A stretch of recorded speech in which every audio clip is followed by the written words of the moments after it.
C Joseph Vijay எனும் நான்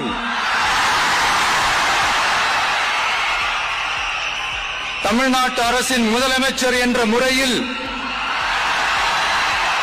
எனது கவனத்திற்குள்ளாவதும் தெரிய வருவதுமான எந்த பொருளையும்